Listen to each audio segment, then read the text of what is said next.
Hello everyone! It's been a big day of news and we've got all of it. So here we go.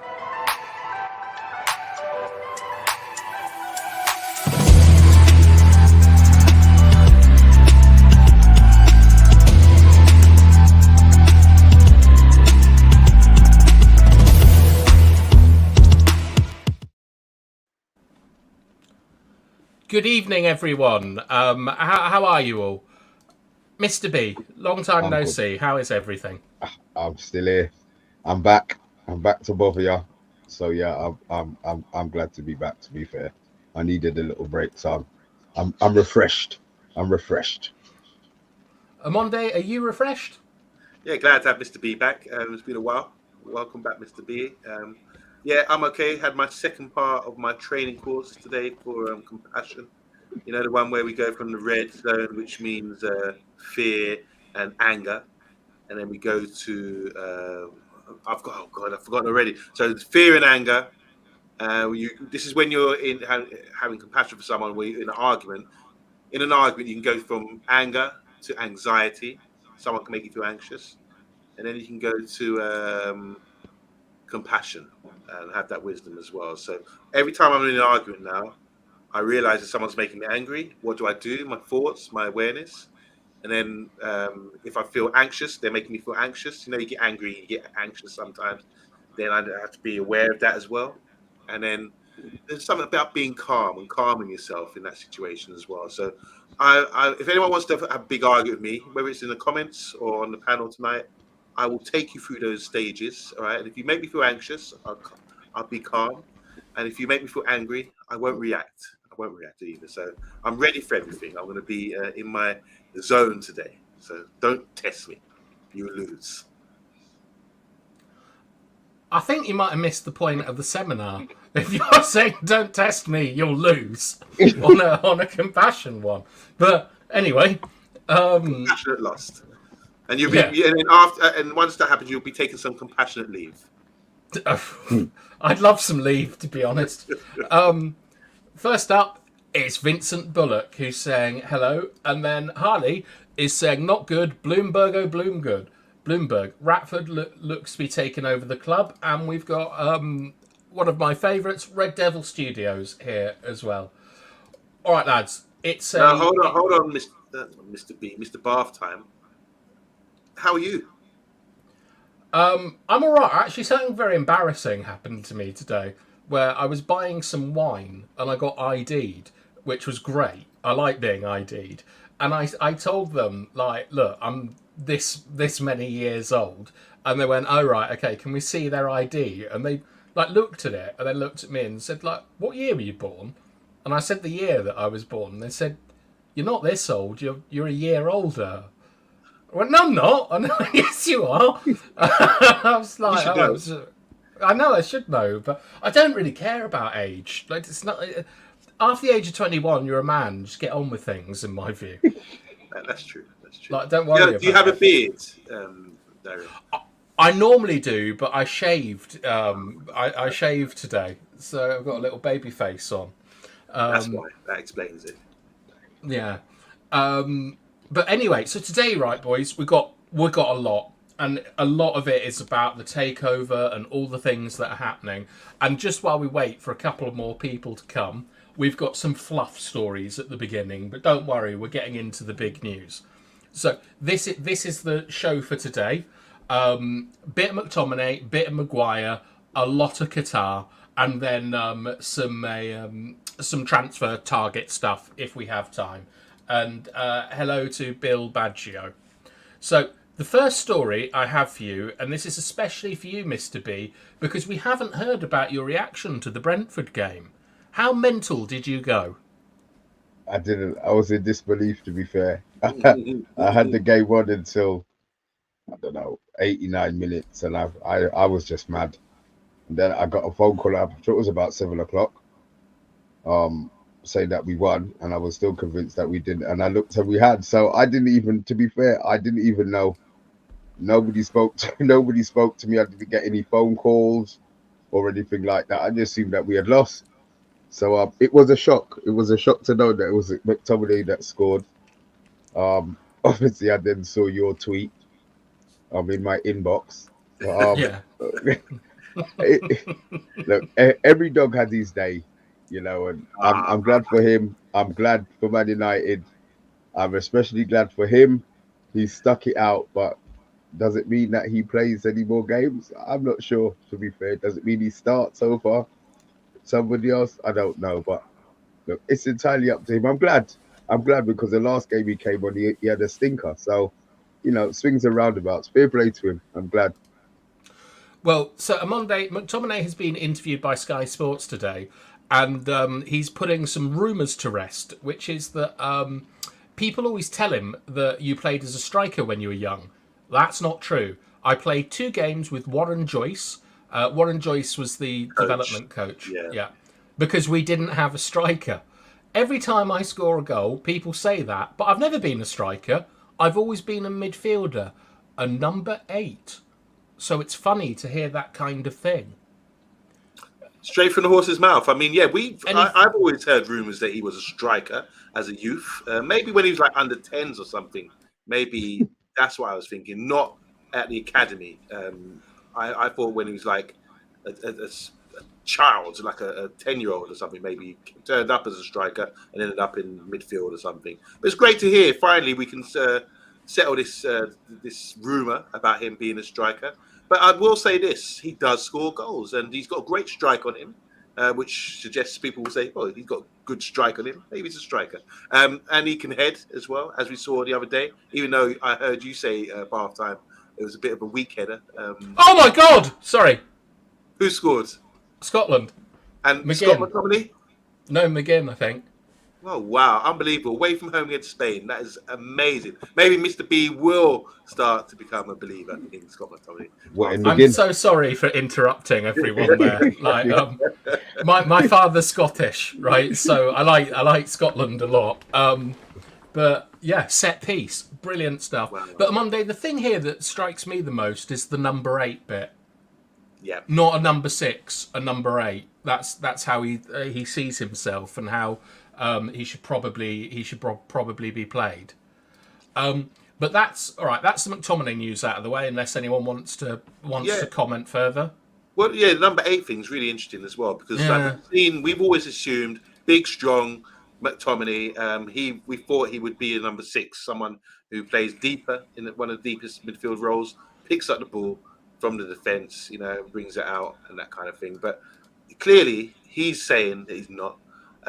We've sort of assessed it and thought that maybe he's not as well. We've been saying this on the show for a long time now that he's probably not a number 6 and he's better off as a number 8. But then when you look at the number 8s that we have in the squad as well, we've got Eriksen playing that role. We've got Mount as well, kind of playing that role as well now. He's got sort of knocked down the pecking order, but he has all good attributes. His good attributes are not respected by the majority of fans, and his good attributes would be his power, his running power, his drive, his ability, like he did against Brentford, to get into the box and score goals. And to give him more opportunity, his goal. People might look at his goal tally and say, "No, he's not good enough." He has scored a few goals over the years, but I just think he's the sort of guy that you need in the squad. Every squad needs a Scott McTominay, someone who's a bulldozer, can run with the best of them. And because I do think our current squad's quite flimsy. There's a lot of injury-prone players, a lot of weak players. Don't win our duels. So you need 1 or 2 players in the squad. Just to interrupt you. It was bloody McTominay that scored. No way! It was a free kick that's gone in. It's just been allowed. Wow! Right on cue. Look at that. Man United agenda on point again. We bring up his name and he goes and scores. It's my favourite type of free kick. It's the one I always take, where you curl it in, and if everyone misses it, it goes in. That's a number 8. He's definitely a number 8, mate. Doing all that. Wow. Talk to me. Any more about Scott McTominay then? Come on. It's been disallowed. No way. Oh, for God's sake. I was just about to text my cousins a lot of abuse. So is it 1-0 or 2-0? 0-0. I was 0-0. It's 0-0. So you were saying beforehand, Bath Time, about how the Spanish perceive Scott McTominay. Yeah, but Omondi, no one cares what my family think about McTominay. What they want to know about is the takeover in it. But first of all, right, there's just been some more Maguire stuff. We'll get to the takeover in like 2 or 3 minutes. But Maguire's been flapping his gums again, and he has said that he's not going to sit here all my life and play once a month. If it carries on, I'm sure myself and the club will sit down and have a chat about things. My record under this manager speaks for itself. I haven't started as many games as I'd like, but my win percentage when I've played is ridiculously high. Of course I can improve. I'll keep working hard and pushing. I'm sure there will be opportunities to come. But I'm fully focused on fighting to try and win back my place at Manchester United. My first thought, OMONDI, is when he says my record under this manager speaks for itself, that don't speak. Let the record speak. But Mr. B, what do you make of this?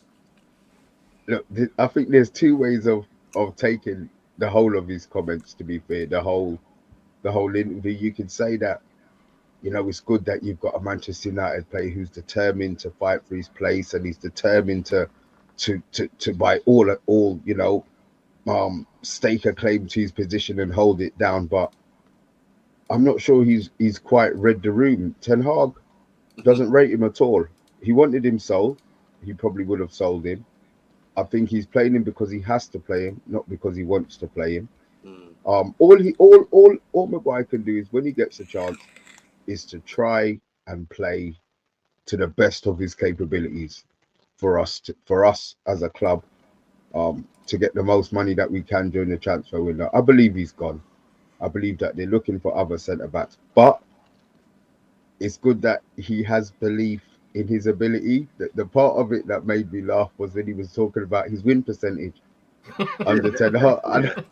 I just thought, dear God, you know, he said he's played a good last 15 or 20 games. I'm thinking, I'm sure in those last 15 or 20 games for Man United, I could point out quite a few mistakes. And, you know, my memory's not the best. But fair play to him. Fair play to him. He's determined. He's saying the right things.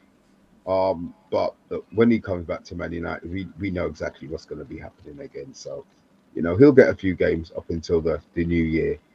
My thing is, do you think he's trying to not say force a move, but I don't know what he's trying to do. I really don't get it.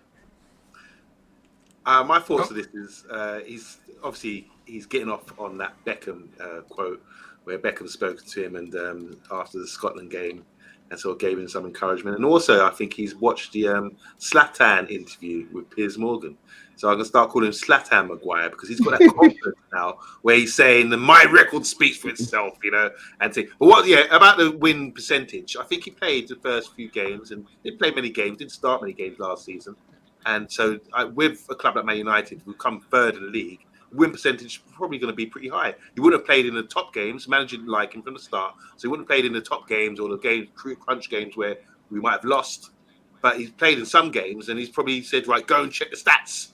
And the stats would probably say, 90% win ratio when you started against Southampton, who got relegated, or Leicester when we got relegated last season. Who knows? I haven't seen the stats, but I'm sure it's probably like 4 games played and 3 wins and a draw or something like that, which doesn't really give a good indication of him playing really good football, in my opinion. I like Harry Maguire. I just want to say this: it's like his cup has overflowed, and he's ready to speak and spit, because he's holding it back all this time, and now he's got a little bit back in from Beckham, and he's starting to get some confidence again because we won against Brentford, and it's like the international break, and he's thinking, look at me, I was the one who played. Don't forget that, guys. He's got more time, because we will be analysing everything. We're sitting here on the Man United agenda, just digging around for news, and we will be talking about him. And he knows this is the right time to sort of drop all this and make us reconsider and put some pressure on the manager to bring Maguire back. So get your banners out, guys.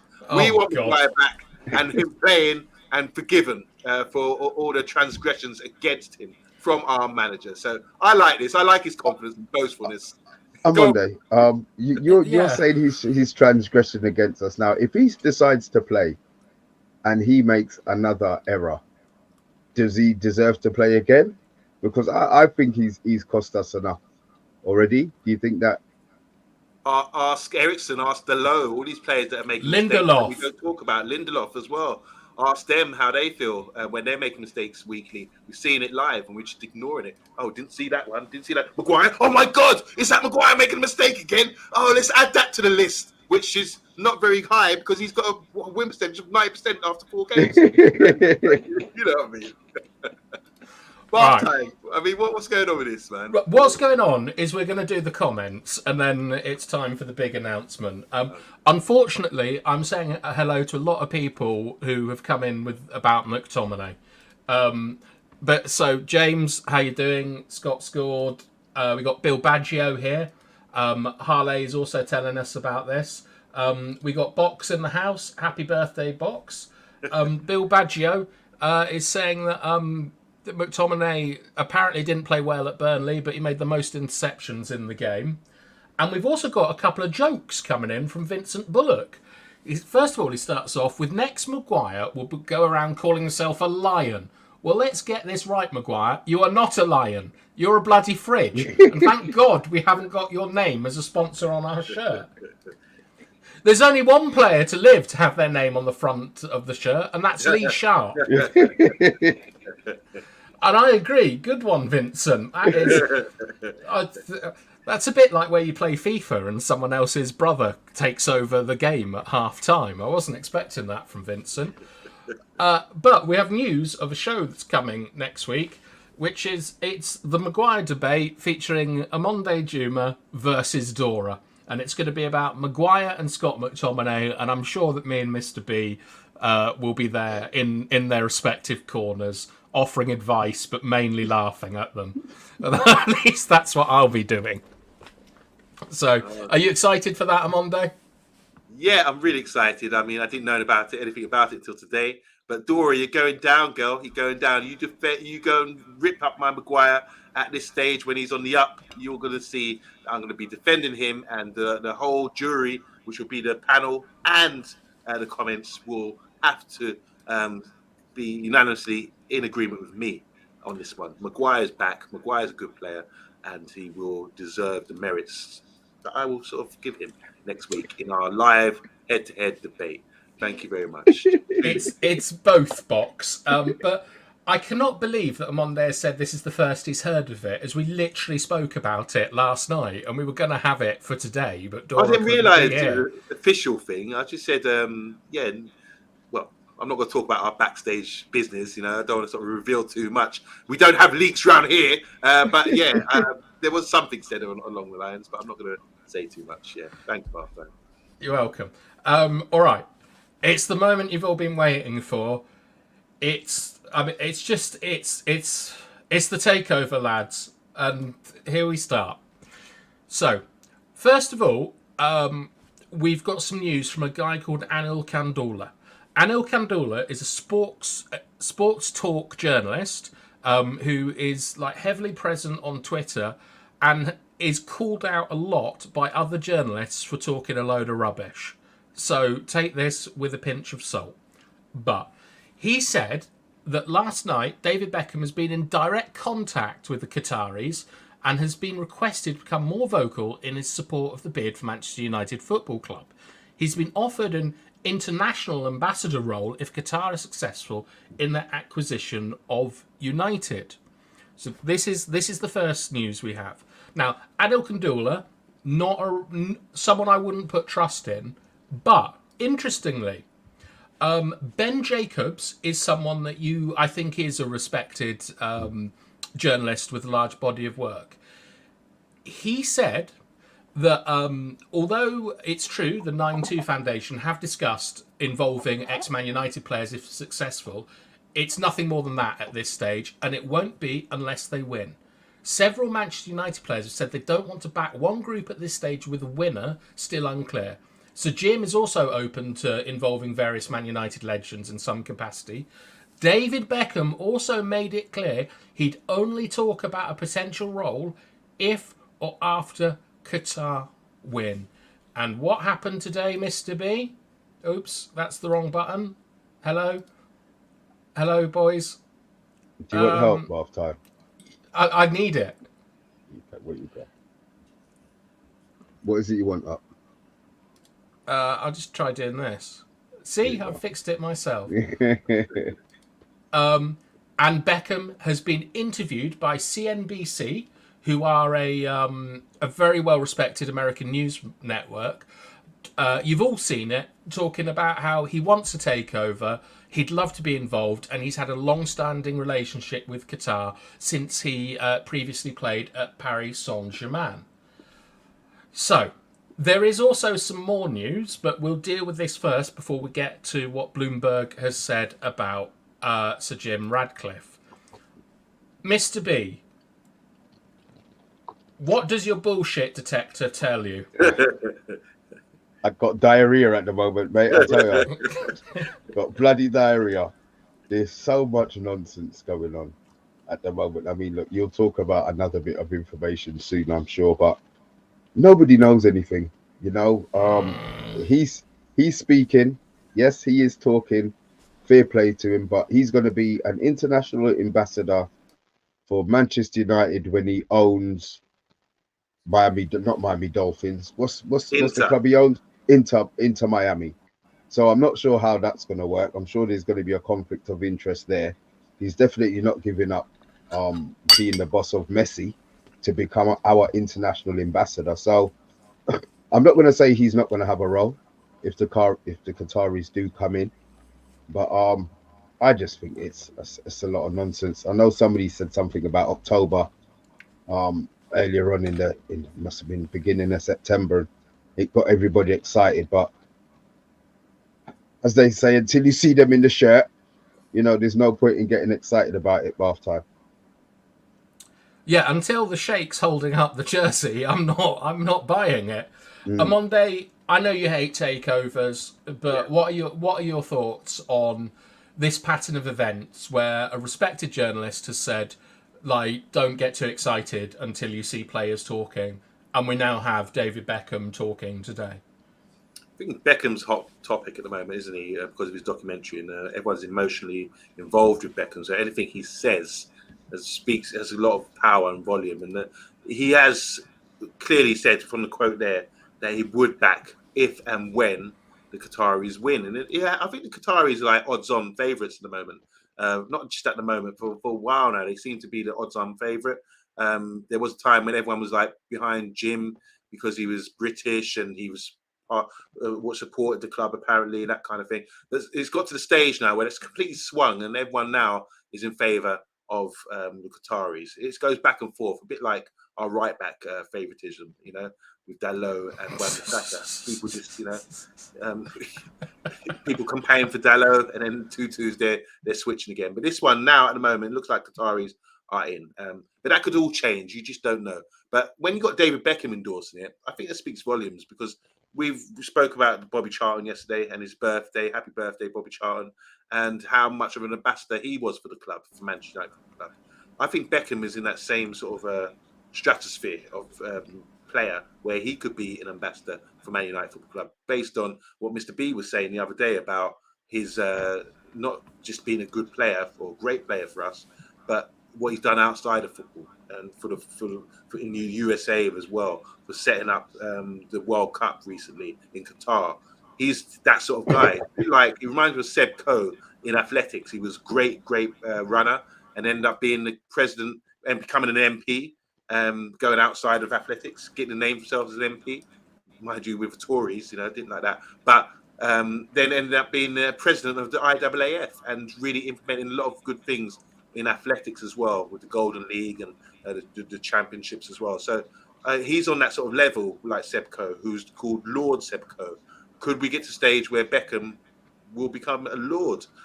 Lord David Beckham, imagine that. But he's got power. Basically, what I'm trying to say, he's got the power, and he's meeting people in higher places, and he's mingling around, and he's got a say. Now, I don't think, this is the thing, I think it's the brand that makes Beckham.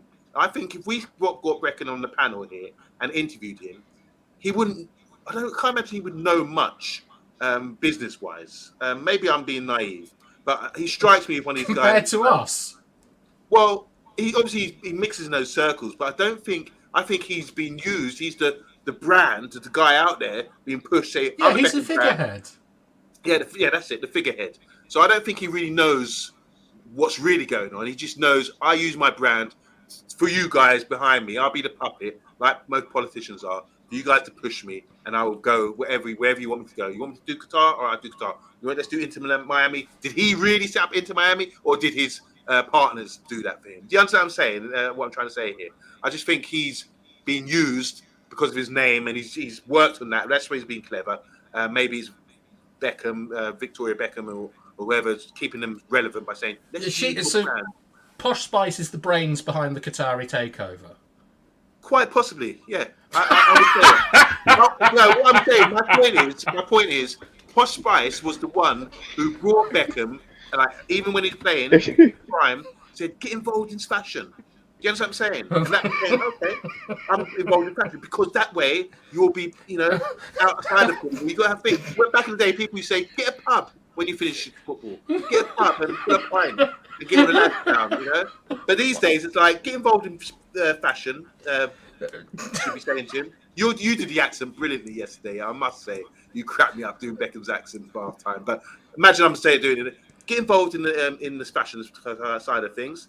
He mixes in the fashion world. Then it's like, oh, you can do this. Okay, go and do that, or go and get involved in this. You want to get your own football team 10 years ago and say you set it up? Yeah, we'll be the people behind you, but we're going to use you to get there. So I just think he's being used, not abused, but used for other people to make money or make things happen, and he's the front man behind it. So if he's basically, he's got so much power right now. If he's backing the Qataris, I think there's something in it. I wouldn't squash these quotes, whatever. I think that's a major piece of news that we're dropping here, and I'm the one who's gonna, scratch the surface and really break this down. What we're seeing here, I'm saying it now. I think the Qataris will be in, based on what Beckham's saying there. He was also asked the other day about it, and he went without giving an answer, say, "Yeah, probably."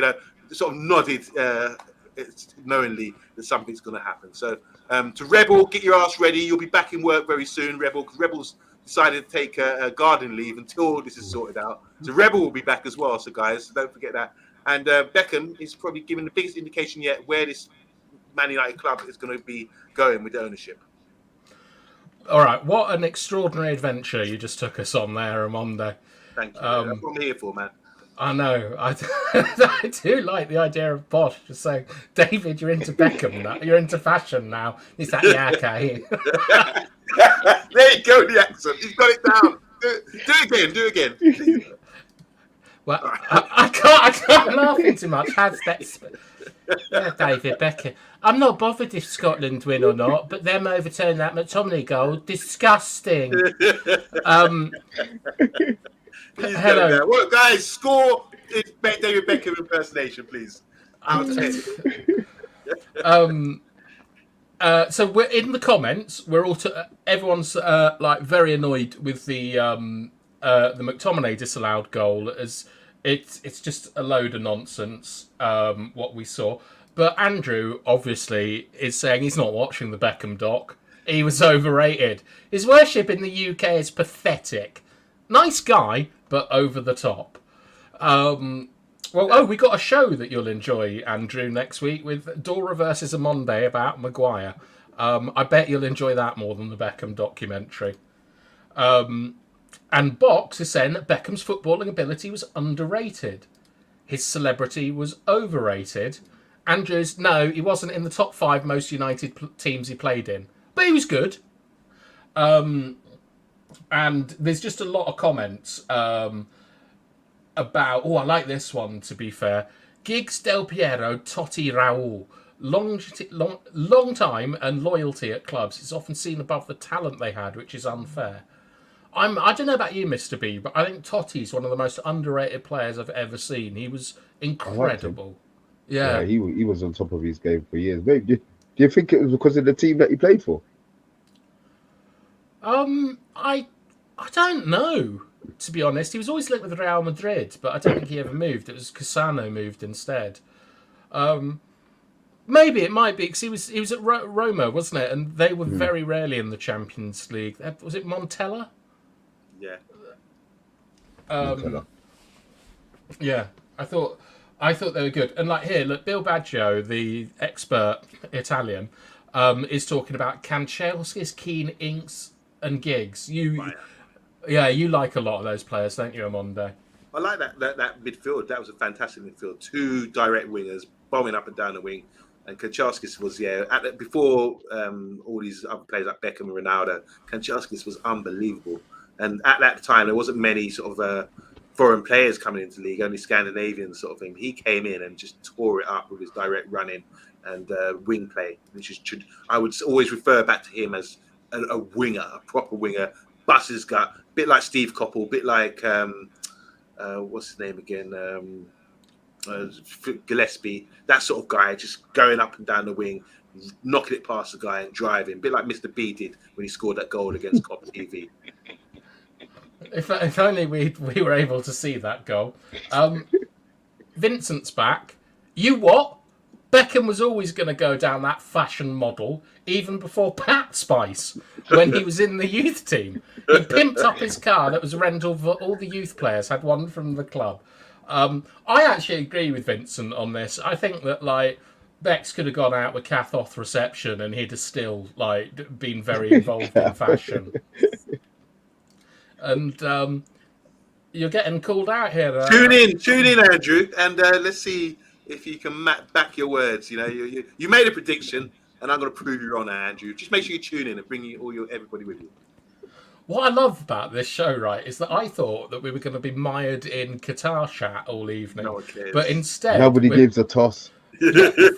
Bring back a 4-4-2. That's what we're going on about. But Dave P, who has a Last of Us profile pic, which I'm a big fan of, perhaps a quicker outcome would be achieved putting Roy Keane, the Glazers, the Qataris, and Ratcliffe in a small room together. What are you suggesting, Dave P? What's going to happen in that room? Are we talking saunas? Are we talking fighting? Who knows? And now this is what I like. Who would be a perfect partner for Højlund in a 4-4-2? What now? Or from the current squad.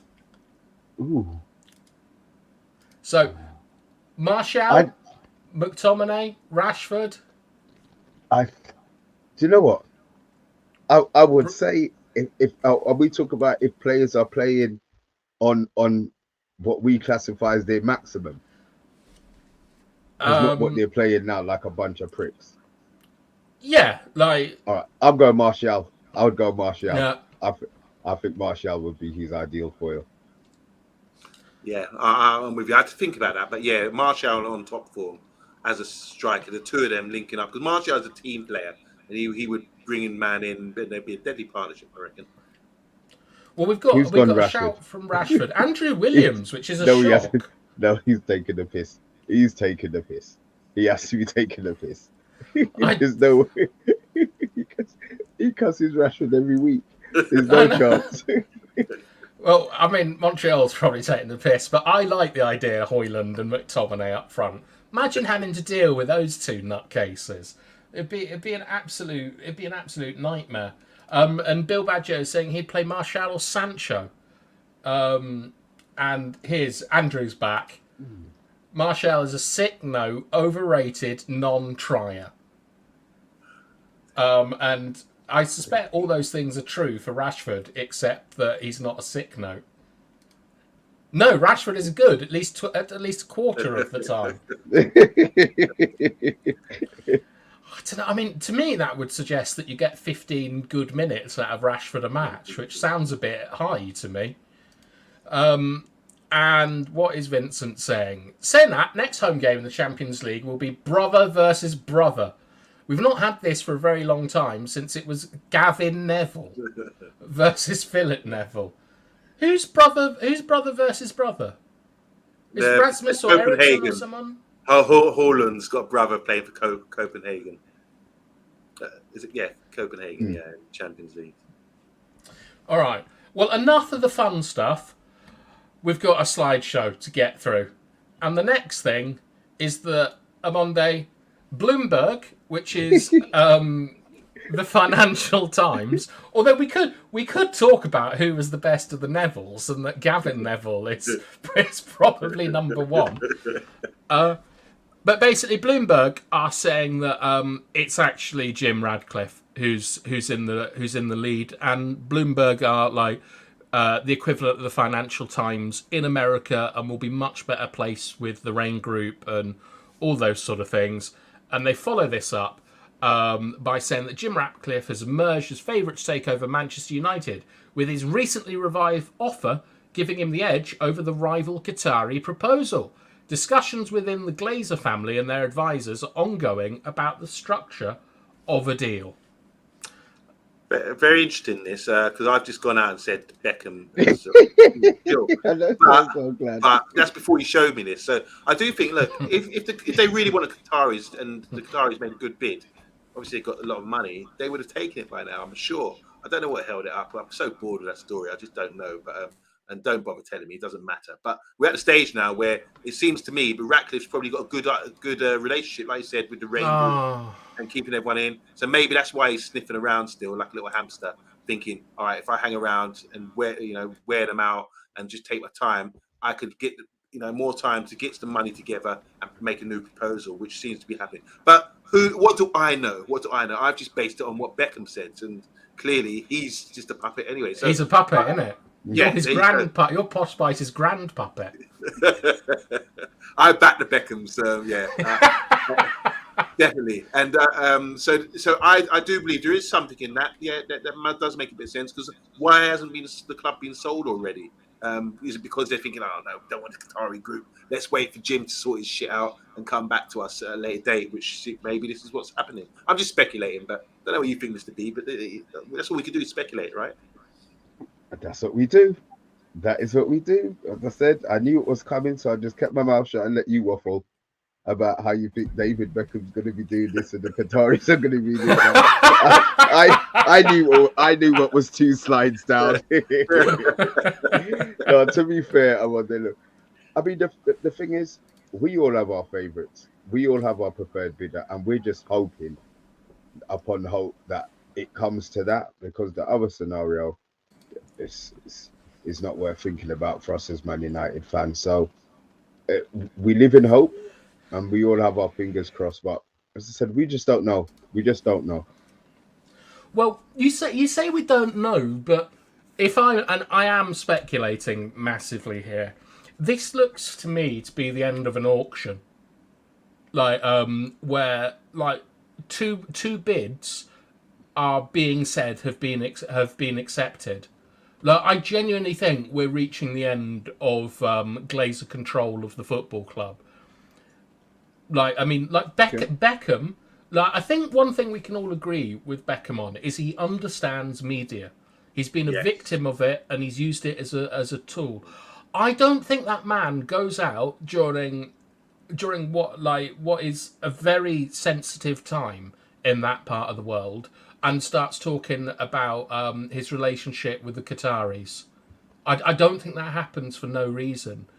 And Bloomberg, there's no way they publish a story that doesn't have sources in it. So I personally believe that the Glazers are having their cake and eating it. I think they're playing both sides, and they're trying to do a sealed bid auction to get the most out of the club, which is what you'd expect from them.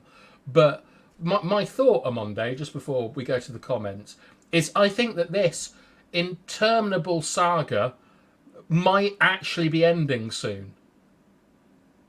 Yeah, you're right. There's no more news coming out. It's been so quiet, hasn't it, on that front? But I mean, are we feeling gap because the International Week? Suddenly, this news was always there, and now we missed it, and they've just saved it for the International Week when they can talk more stuff about Man United and get the fans excited. Quite possible, but you could speculate. You are speculating clearly here, that something could be brewing, and sounds like this deal. It was November last year when this was announced that they're going to be selling the club. And we're coming up to November. It's 12 months, bro. Remember, Mr. B, they were talking about March. By March, it will be done. Before the end of this last season, it will be done. And now we're coming up to 12 months later, and we're still none the wiser. But there's a little snippet of news coming out, which could suggest what Barthime's saying here. Something could be happening, moving and shaking, as they say. Like you on the dance floor, Mr. B.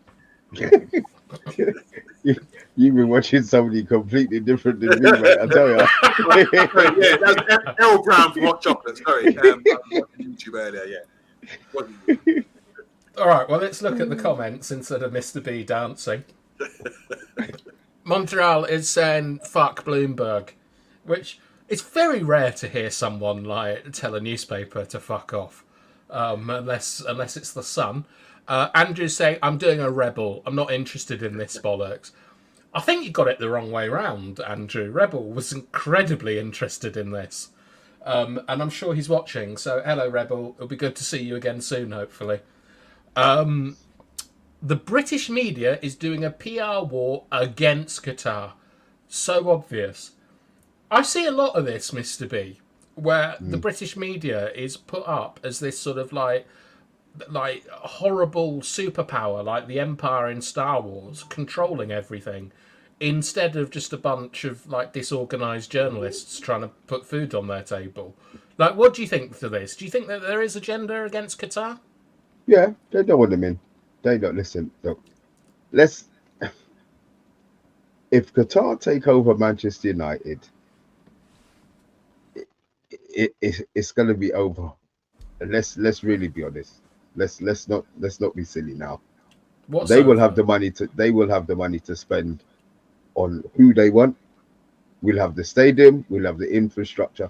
They'll be shitting themselves. Nobody wants it to happen. So yeah, it probably starts from the Arsenal supporter press merchants, the Tottenham ones, you know, the Man United ones who want to be talking about whatever they want to be talking about. I'm not going to get into that, get myself in trouble on the show.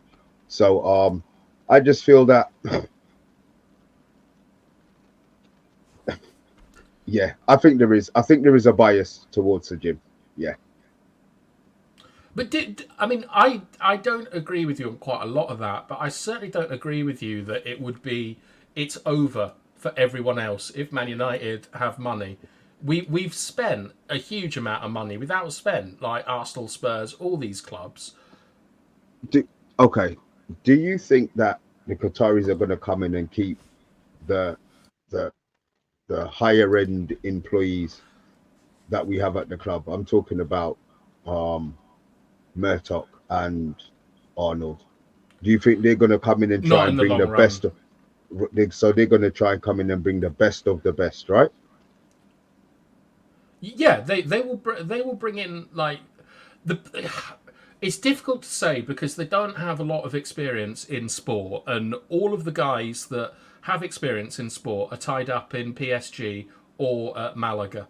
Like, I can't see them transferring like all their like big boy negotiators and admin and business staff from PSG to Manchester United. So they're going to have to go out and recruit. What is going on with the England under-17s? It's got 2 goals. Under-21s, they're 1-0 down and they were 2-1 up at half-time. And now it's 9-1. Maybe the Serbia got a player sent off. I'm not sure. But I was watching that game. Really good performance, guys. Keep going. But yet, Mr. B, I think the thing is that these guys are coming in without a real knowledge of the European market, or like of how football is done in the United Kingdom. And it wouldn't surprise me if Fletcher, Arnold, and Murtaugh are kept on for 18 months or so. Because you've got to remember, you've got to bring in people who've got relationships with agents and stuff. Like for signings, for contracts, for the current squad we have. Like, it's not just all this money coming in isn't a quick fix. We won't see a new stadium for 3 years. Minimum. Like, not like it's, and also we won't have as much money to spend as you think. Like, with FFP. With FFP, we will get, if they put money in of, I think it's 100 million, we get about an extra 80 million to spend on top of what we're able to spend at the moment. So the transfer window is you're probably looking at 300 million plus sales. And well, we had 100. Well, they had 130 or 150 million plus sales this summer. Yeah, so when does FFP sort itself out? When does it then become a non-issue? Well, when you're Manchester City, essentially, like when you spend your transfer budget on lawyers. Yeah.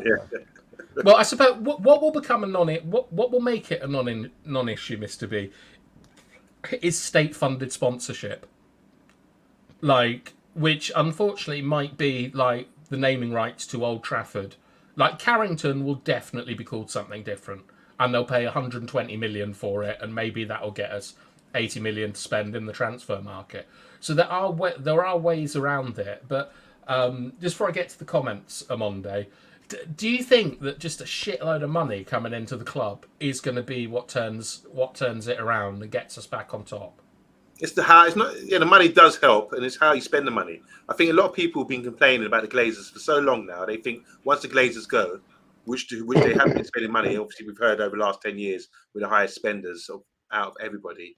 I think that's true anyway between us and City, and we've got nothing to show for it. So I think a lot of people have got this false idea that once the Glazers get out of here, our football will improve. I don't think that's the case. I don't think it's the case that because we lost a game a few weeks ago. That was the Glazers' fault. That's what it comes down to. That's what people actually end up saying. Oh, what is the Glazers? It's affecting the players. I don't think that's the case. So I do think once the new owners come in, I do think we have more better odds of winning a major trophy, because what would happen then is you'll see better infrastructure, which could take time. Just like you say, it does take time. So as long as the project is done correctly, like take small steps towards that long-term goal, we just have to be patient, like we should have been patient with Ten Hag when he first came in. But the thing is, we're a big football club and with our big fan base, a lot of fans aren't patient enough to see things out. And if the new owners do come in, I wouldn't be surprised after a year, if we haven't won a major trophy and we're still trying to build, that the fans will be protesting and rioting and saying, "Get them out!" You know what I mean? So it's the Qataris holding us back. Send in the Martians. Exactly. All right, let's go through some more comments, and feel free to interrupt. Box is asking what percentage of the fan base want Radcliffe. 20%. That seems extremely high to me. Like that. Do you know how much money that man has? He's got 30 billion. And people are saying that he doesn't have enough money for Manchester United. It's a crazy age. Yeah, but he won't. It's not. He's going to be, using Ineos money. It's not like he's coming in with his 6 billion, and then he's going to use another 5 billion of his own money. It's all going to be borrowed from here, there, and everywhere. I think that's the biggest issue. If he was coming in with his 30 bill and just saying, yeah, he'll come in, it wouldn't be a problem. It would be, a straight fight in maybe fans' eyes, but at the moment there is a preference because he wants to be saddling up with the with the Glazers. So I hope he doesn't win, but I said we can hope all we want. We've got F all to do with these negotiations. You know what I mean? Always remember that money has no owners, only spenders. Vincent Bullock. Don't forget, Beckham took 10 million Qatari just to go and see a football match. Imagine the commission he's going to ask for if this deal goes through. Okay, don't forget that, boys. It's very important. And Montreal is saying Beck should be to us what Karl-Heinz Rummenigge was or is to Bayern Munich. Rummenigge used to be the golden boy in the 1980s. And I think they've got Lothar Matthäus there as well, doing some sort of role. He got sacked, I think. All right. Salavanovic. Try saying that. Okay. Dave P is back saying dealing with a whole family of owners, all with their own agendas, like herding cats. If you've ever seen the TV show Succession, it does seem quite similar to the Glazers. Right. Montreal is saying Arnold, Murtaugh and Fletcher would all get sacked by Qatar. I don't know. I don't know about that. Not straight away, but I think that, yeah. Well, do you think, right, so if the Qataris come in, let's say it happens tomorrow, the Sheikh's holding up the jersey, it's all done. Do you think Ten Hag, Murtaugh, Arnold, Fletcher go in the summer? No, I think they would probably go. See, the thing is that they're going to be involved. They would be involved. Surely they would be involved in negotiations for players. So I'm wondering if that part of it, I'm more thinking that that's why they would stay or stay on a little bit longer. Yeah, but 6 months, I think 6 months is more than long enough, because if the Qataris know they're coming in, surely they've lined up, they've got other people in the pipeline already who are ready to go. So yeah, 6 months. But I mean, do you think PSG is a particularly well managed football club? And hopefully they learn from the mistakes that have been made at PSG. Yeah, let's hope so. Let's hope so. Is that how we're looking at it? Yeah, it has to be. Okay. Yeah, it has to be. I agree. Less errors. And I like this from Harley Monday, who's saying that Arnold Murtal most likely gets sacked by Sir Jim. He's got his own people, and I think Sir Jim probably has a better understanding of like European football. With he's at Nice, he was involved in like trying to take over Chelsea. And he's got all those sponsorship deals with Ineos, with Team Viewer, I think, have a relationship with Ineos. I would suspect that Jim Radcliffe is more likely to have connections and a team in place to come in. What do you think? Yeah, that's more than likely, because, like you say, he's involved in the game. He seems to be, in his old age now. Remember, Sir Jim is like in his 70s, isn't he? He's had a life of business, earned his money. Now he wants to play football manager on the real stage. So he knows his stuff. Obviously, Nice, a good project in France. Not as big as, can't take over PSG as yet, but you want to see them grow as a club and sustain themselves. I don't think they're doing too well though. There's been a lot of issues there. They brought in a lot of older players and it didn't work out. So their strategy gives me a bit of concern, because they brought in players like Aaron Ramsey. They brought Kasper Schmeichel in. Yeah. They brought in anyone who's old and willing to go over there. Was it Sanchez? I don't know, maybe not Sanchez. There's a few other players. Okay, yeah. So there's a few players that gone to Nice, and it's like a quick win thing, and it didn't work out for them. So they have to manage things better and think long term. And hopefully, that if Jim's demonstrated that at Nice, that strategy doesn't work. Hopefully, when it comes to Man United, if he does win, he's not going to be as that sort of naive and just think short-term success by bringing in players who have done something, who've got a name or brand and expect to win things. Look at PSG. There was a period where Lyon won the league like Paul Le Guen. Yeah, won it like 7-8 years in a row. Maybe when they had Jorginho and all them great players back then. They were running France, and since then, obviously, I think PSG now Lille won it a couple of years ago, but apart from that, they've been winning consistently, and that's all you want to do: win your domestic league. They weren't beaten by Nice last week, though. Oh, were they? Okay. Yeah, in the Takeover derby. So I didn't know that. But what I do like about PSG, what they're doing business at the moment, they're actually buying in French players again. So they got Manani, the guy from German football, and Yes. Muani, sorry, yeah. It rhymes with Panani. That's right. I remember that. Oh, my God. And they've also got a lovely young French guy, 17 years old, in midfield now, playing for Paris.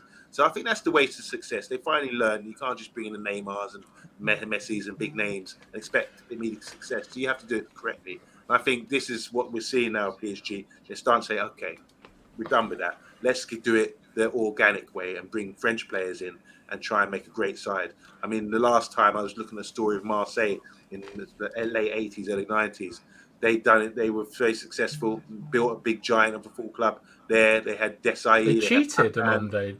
Yeah, I'm getting to that. Yeah, thanks for stealing my punchline. But Basil Boli. Yeah, Basil Boli headbutting Stuart Pearce. I love that in versus England. Yeah. Splitting his cheekbone. But Basil Boli, all these great players, they ended up losing to Red Star Belgrade, and the next season they won the Champions League, and that was like, wow, success. And then they got done, they got relegated for some sort of financial fraud and that kind of thing. So it shows you that you can get success with all these big owners coming in, like with Marseille and everything else, but you have to do it correctly. Look at Juventus, what a great club they are. And they're in the pitch right now through mismanagement and fraud, that kind of thing. So it's who you know, And like Man City, if you know the right people, you can get away with things. But you have to be so careful. Yeah, you have to do it organic. And I want to give respect to Newcastle United because I think they're doing it really well. They're taking baby steps towards their goal, and the fans are all right with that because they're thinking we don't want instant. We're not expecting instant success, but they like what they're seeing. Do you know the Tonali news on Monday? Have you heard about Tonali today? Their new signing. What about He doesn't. He's been investigated for match fixing in Italy. That's why they told him. Oh shit! Hold on. Was it betting? I thought it was betting. Is it match fixing? Wow. Oh, okay. It's betting offences, but oh Jesus Christ! Okay. So what would that mean? There's two of them. Aston Villa winger. Right, Box is in chat. He'll tell us. But just before we move off this, there is one thing that's interesting about the PSG takeover, the Qatari takeover of PSG. Is that they got it really badly wrong when they took over PSG because I believe they don't own the land around the stadium or the stadium itself. They got absolutely done by the mayor of Paris. And this is why apparently they're being extremely cautious about our takeover with the land around Old Trafford, which includes a railway line. That's right. So, but anyway... Whilst someone tells us if it's match fixing or betting, Dave P is saying no more interest repayments, no more dividends to the Glazers. Montreal's saying clearing the debt would definitely help. And Rajat, hello Rajat, Jim Radcliffe can clear debt, it will take time. Ha ha! And Black Bolt is in the house. Have you ever worked out who that is in his profile picture on Monday? Looks like someone from Harlem Nights, but I thought it was Sammy Davis Jr. It looks like who's the guy Lando from Star Wars with gone back in time to 1930s to Harlem nightclub or something. I don't know. Don't know who it is. Maybe you can let us know. The Manchester United recruiting department is not respected in world football. That's why we pay 20 to 25% more for players. Good evening. This is the news. Yeah. Harley's back saying, so Jim is doing something about the debt once he gets over 50% ownership of the club, which can take from 3 to 8 years, which I think is a good point.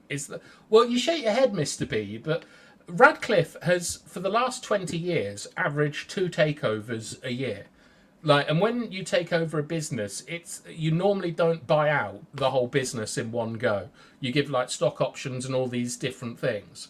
So clearing the debt in 3 to 8 years isn't actually that bad. And when you think about how much it is, I think that's probably quite a sensible way of doing it instead of just splashing cash everywhere.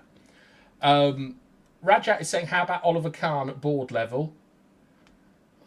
I don't want Oliver Kahn in the Manchester United. No, I think he's talking about. Bayern where they've got their old players. I like Oliver Kahn. He's a keeper.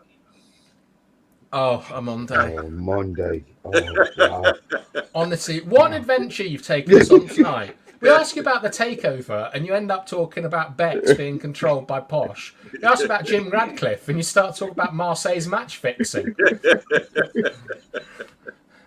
And Montreal was saying Paul Mitchell would be a strong candidate to be our next director of football.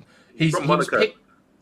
Yes, I think a couple of years ago he was pictured at a reserve game or something like that. There's always been links there. And then James is saying that the Qataris will want the best, and that is Eric Ten Hag. So he's backing his manager. Big up, James. And I'm just going down here. Okay, so I always love Vincent's comments. OMONDI, transfer of the week, Manchester United, linked with Paul Nanny. I say something smells fishy about that deal. I think he might have meant to replace the N with an S. Vincent. I get it. Vincent, man. High five. Great one.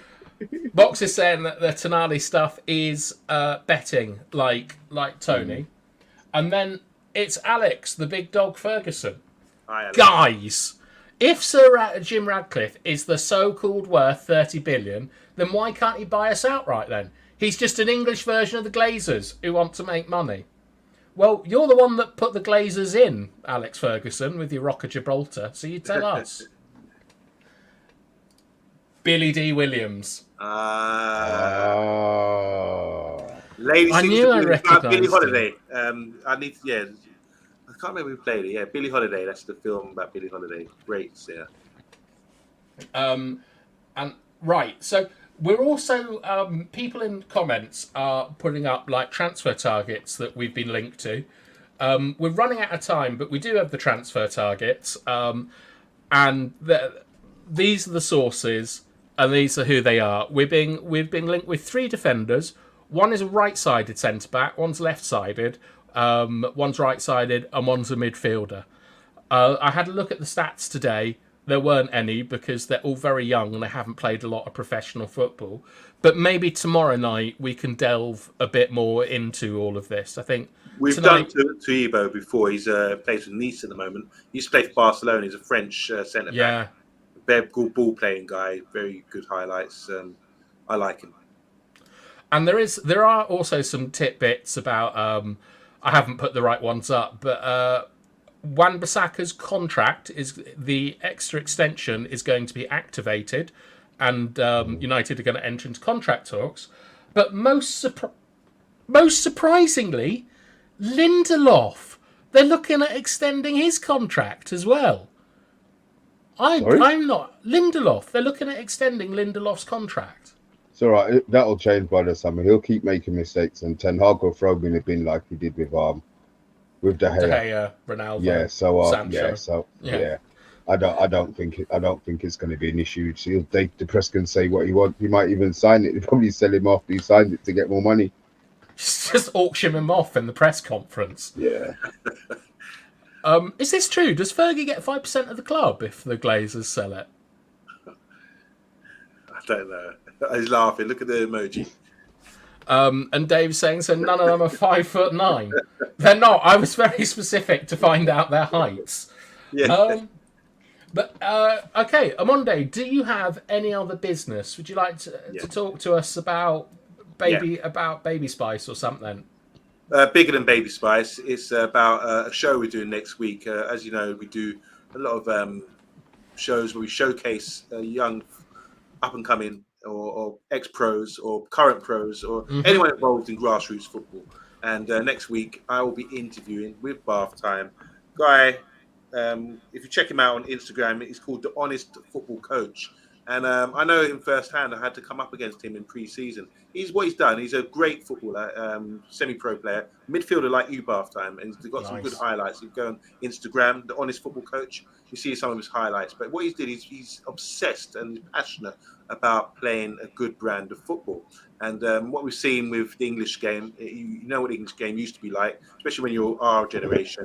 It used to be one style of football. We had our own identity. But since the influx of foreign coaches, especially people like Pep, football has changed. And we've seen with the under-21s tonight, for example, the brand of football they're playing, it's really developed. So what is the English identity? We don't know anymore. So what he's done, which I think is fantastic, he's incorporating this new foreign style of football, tiki-taka, and all these tactical stuff that we talk about on the show on the eye test. He's incorporated that into a young side who are just fresh. They started today. They're called Slylist United FC, and they're in the Harrow Challenge Sunday League. And what they've done, they've gone straight to the top division, and they're really kicking up a storm with their football. They're keeping the ball. They're playing a bit like Brighton, a bit like Man City, and really difficult side to play against because you get frustrated. You can't get the ball off them. And some of the goals they're scoring, team goals, is fantastic. So we're going to have him on the show and interview him next week. Don't forget, it's the Honest Football Coach. His name's Rafaz, and really top guy. All right, I know. And we came up against them in pre-season, and there were times when we couldn't even get the ball off them. You look around their side. Didn't you beat them? We did beat them, but I don't think that's any indication of how good they are. They've only their new side. So you won't be gloating then? Well, I would gloat and say, look, me and BATHTIME formed a tactical plan, sort of. The Brains Trust. Yeah, the boot room. We did actually. I consulted with BATHTIME and said, look, man, I'm playing this side. what do you think the best way to sort of neutralise them is? And we did go with a diagonal sort of midfield, which sort of I could explain in more details when you come on the show about how we try to stop them. But enough respect. Make sure you tune in for that, guys. That's going to be next Wednesday. And get your comments in. Like, if you ever have wondered about coaching, like how you motivate players, what sort of drills you do, like the most efficient way to get better for yourself, and all those kind of things, send them in to us either here or on Twitter or X or Instagram or whatever, and we can ask them. So if you're not around, like, you can get your questions asked. Don't forget Instagram, guys, the Honest Football Coach and Stylist United on Instagram. Go and check out their page and come back to us once you've done your homework, and then come and ask some questions, because he's very detailed. He's a bit like Bath Time on steroids when it comes to sort of tactical analysis and that kind of thing. Bath Time, you know I rate you, but it'll be a great show to sort of go in, and hopefully you can get your tactics board out for that one. So yeah, we can get the tactics board out. Don't worry, we'll get the tactics board out. Mr. B, you love tactics. Will you be joining us? Probably not. Probably not. To be fair, I'll only end up snoring in the background. You know me, Bath Time. You lot start. You're playing a rest defence, Mr. B, though. Yeah, I understand that, but what I need is a goalie who can fucking save. It's all well and good having a rest defence. Anana. Oh my God! I tell you, I'm telling you, Bath Time. No matter what you do, you can't play a game and give the opposition no chances. Yeah. When they get 4 and score 4, and your goalie makes no catches and no saves, it doesn't matter. So at the moment, they're starting to believe that the rest defence is all bullshit. But I'm just trying to say to them, look at the chances that we are conceding, and then just look behind you to see what. Are you throwing the keeper under the bus? Listen, if I could throw him in the river and leave him, I would do that. I would do that. We're struggling. We really are struggling. At our level, goalies are always an issue, but this year, Lewis, God bless you, mate. If you're listening, I apologise. And if you're not listening, I'm sure somebody's going to post it to you. I'm not joking, you're shit. Oh, God. Wow! There he is. Vincent's talking about me and steroids. Bath Time steroids, never. We've got more chance Pablo being found guilty again of using them. You need to put some shock into everyone, and then. Vincent, that English is shocking. And with that, I think it's the end of another very enjoyable show. So thank you all so much for commenting, liking, subscribing, and spending your time with us. Monday? Yeah, just to say, Honest Football Coach is also a Man United fan, so double whammy, not double whammy. That's a great. What would you say? Double bubble. Yeah, that would be. Yeah, double bubble. Yeah. Double bubble. Yeah. All right. Good night, Mr. B. Thank you, Bath Time. Welcome back, Good Mr. to B. be back. Cheers, gents.